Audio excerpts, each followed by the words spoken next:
नमस्कार। प्रादेशिक समाचार के साथ मैं प्रियंका। पहले मुख्य समाचार।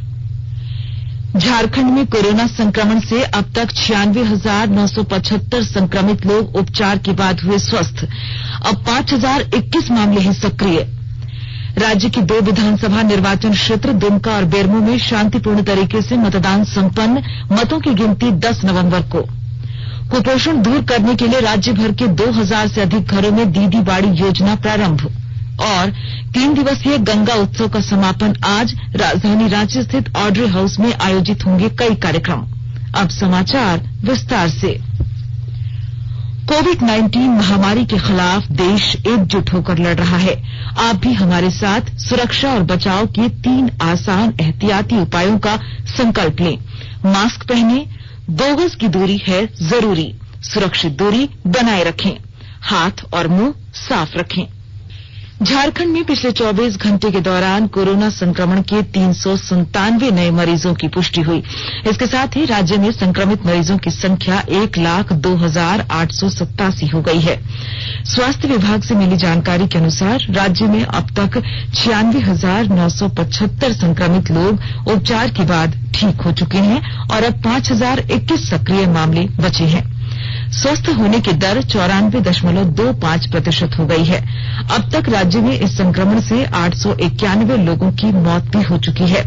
विभाग की रिपोर्ट के अनुसार रांची से 108, बोकारो से 27, चतरा से 3, देवघर से 19, धनबाद से 39, दुमका से 2, पूर्वी सिंहभूम से 76, गढ़वा से 8, गिरिडीह से 4, गोड्डा से 11, गुमला से 12, हजारीबाग से 9, जामताड़ा से 6, खूंटी से 13, कोडरमा से 9, लातेहार से 1, लोहरदगा से 6, पलामू से 12, रामगढ़ से 8, साहिबगंज से 4, सरायकेला से 6, सिमडेगा से 7, पश्चिमी सिंहभूम से 7 नए मरीज मिले हैं। स्वास्थ्य मंत्रालय ने कहा है कि देश में कोविड-19 से स्वस्थ होने की दर 92% के करीब पहुंच गई है। कल मीडिया से बातचीत में स्वास्थ्य सचिव राजेश भूषण ने बताया कि प्रति 10 लाख जनसंख्या पर कोरोना के 5,992 मामले हैं। उन्होंने कहा कि कोविड-19 से मृत्यु दर 10 लाख की जनसंख्या पर 89 है, जो विश्व की तुलना में कम है। देश में इस समय सक्रिय मामले लगभग 5,41,000 हैं। स्वास्थ्य सचिव ने कहा कि पिछले 7 हफ्तों के दौरान कोविड संक्रमण के नए मामलों में भी कमी आई है। उन्होंने यह भी कहा कि देश के कुछ राज्यों में अक्टूबर की तुलना में नवंबर में सक्रिय मामले बढ़ रहे हैं। राज्य की 2 विधानसभा सीटों दुमका और बेरमो में हो रहे उपचुनाव के लिए कल मतदान की प्रक्रिया संपन्न हो गई। दुमका में 65.27% वोट डाले गए। यहां जेएमएम के बसंत सोरेन और भाजपा की लुइस मरांडी के बीच कड़ा मुकाबला है। यहां कुल 12 उम्मीदवार चुनाव मैदान में हैं। दुमका जिले के उपायुक्त सह जिला निर्वाचन पदाधिकारी राजेश्वरी बी ने बताया कि निर्वाचन आयोग के निर्देशों का मतदान के दौरान सख्ती से पालन किया गया। इधर बेरमो विधानसभा उपचुनाव के लिए 60.20% मतदाताओं ने वोट डाले। भारतीय जनता पार्टी के योगेश्वर महतो बाटुल और कांग्रेस के कुमार जयमंगल सिंह सहित 16 उम्मीदवारों के लिए मतदाताओं ने अपने फैसले पर मुहर लगाई।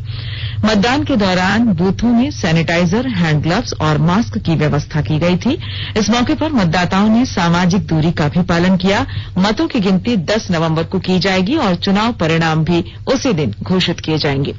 भाजपा विधायक दल के नेता बाबूलाल मरांडी आज और कल बिहार में एनडीए के पक्ष में चुनाव प्रचार करेंगे। श्री मरांडी पूर्वाह्न 11 बजे कटिहार जिले के मनिहारी में जदयू प्रत्याशी के पक्ष में जनसभा को संबोधित करेंगे। इसके बाद वह 3 बजे पूर्णिया में भाजपा प्रत्याशी के पक्ष में पदयात्रा करेंगे। इसके अलावा 11:30 बजे धमदाहा में जदयू प्रत्याशी के समर्थन में चुनावी सभा में बोलेंगे।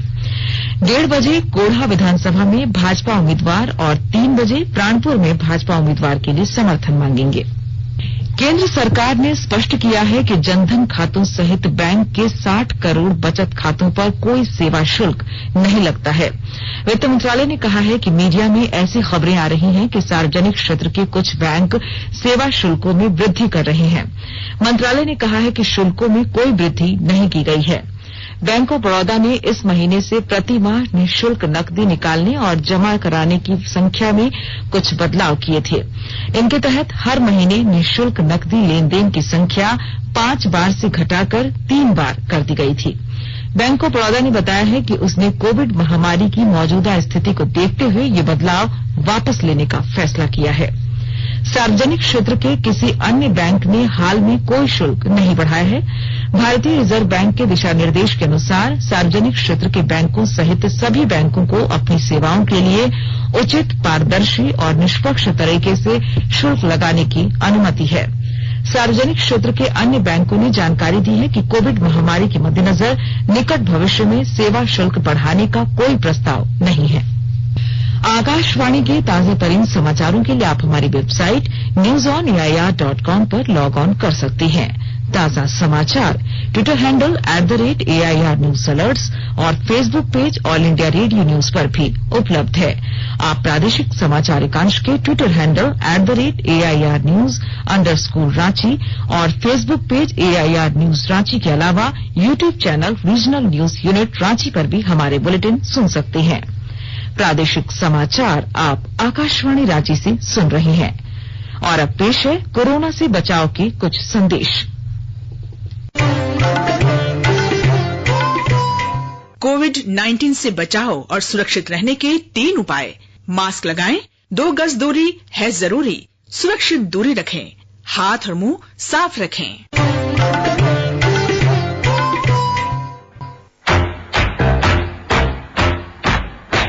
चलो मिलकर एक शुरुआत करें, चलो एक फैसला आज करें, मास्क नहीं तो टोकेंगे, कोरोना को रोकेंगे, चलो एक वादा करते हैं, चलो एक वादा करते हैं, मास्क नहीं तो टोकेंगे, कोरोना को रोकेंगे।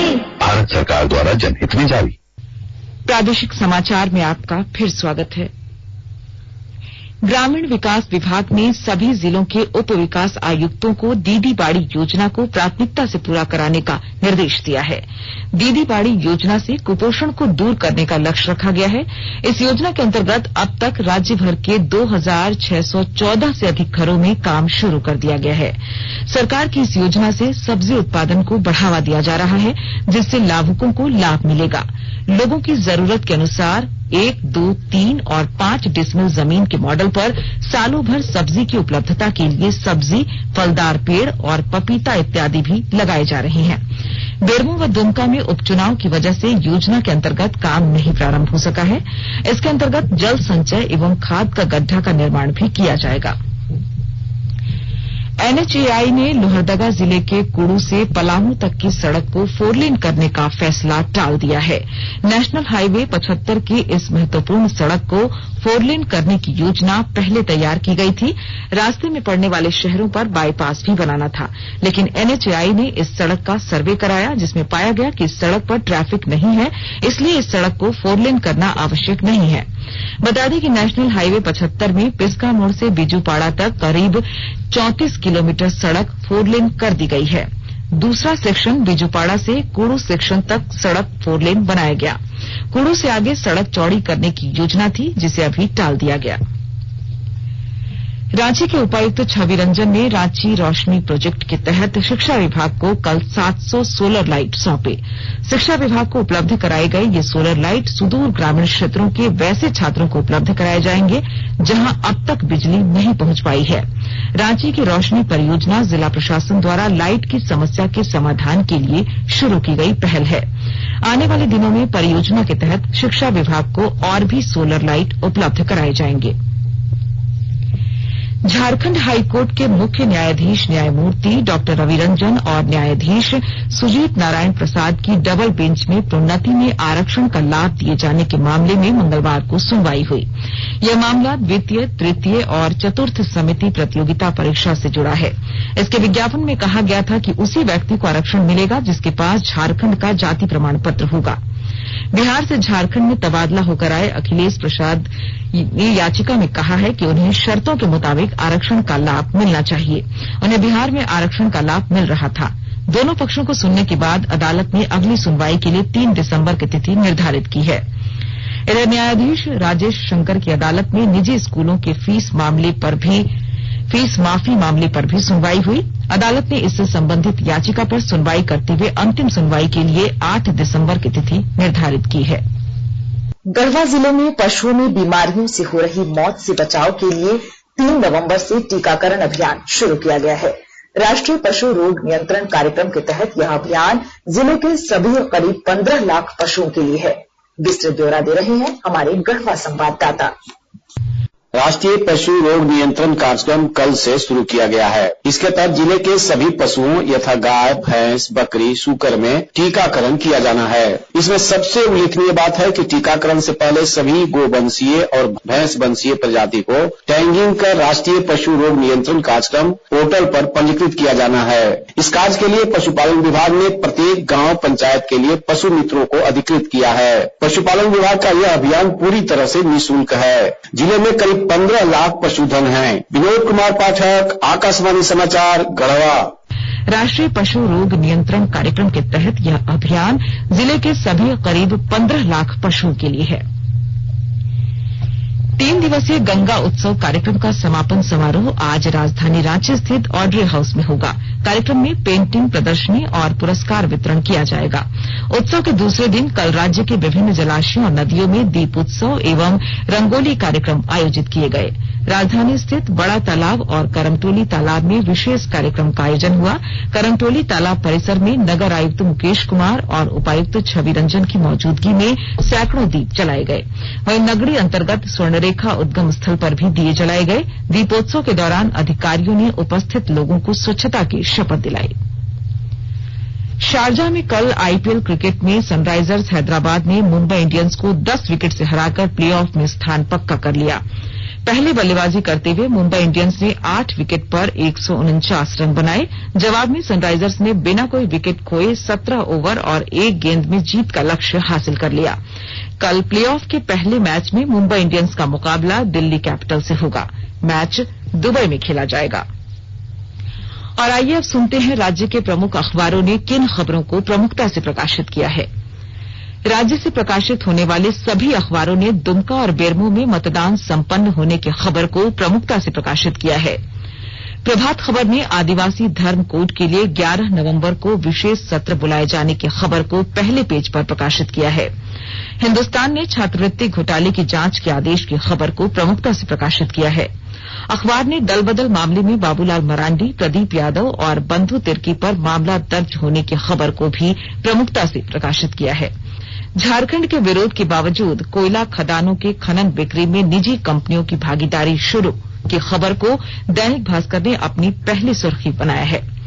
दैनिक जागरण ने अलकायदा से जुड़े 50 आतंकियों को फ्रांस द्वारा मारे जाने की खबर को प्रमुखता से प्रकाशित किया है। रांची एक्सप्रेस ने झारखंड में कोरोना संक्रमण का रिकवरी रेट 94% से अधिक होने की खबर को पहले पेज पर प्रकाशित किया है। अंग्रेजी में प्रकाशित द टाइम्स ऑफ इंडिया ने बिहार विधानसभा के दूसरे चरण में 54% वोटिंग होने की खबर को प्रमुखता से प्रकाशित किया है। वहीं हिन्दुस्तान टाइम्स ने वियना में आतंकी हमले की खबर को पहले पेज पर प्रकाशित किया है। और अब अंत में मुख्य समाचार एक बार फिर।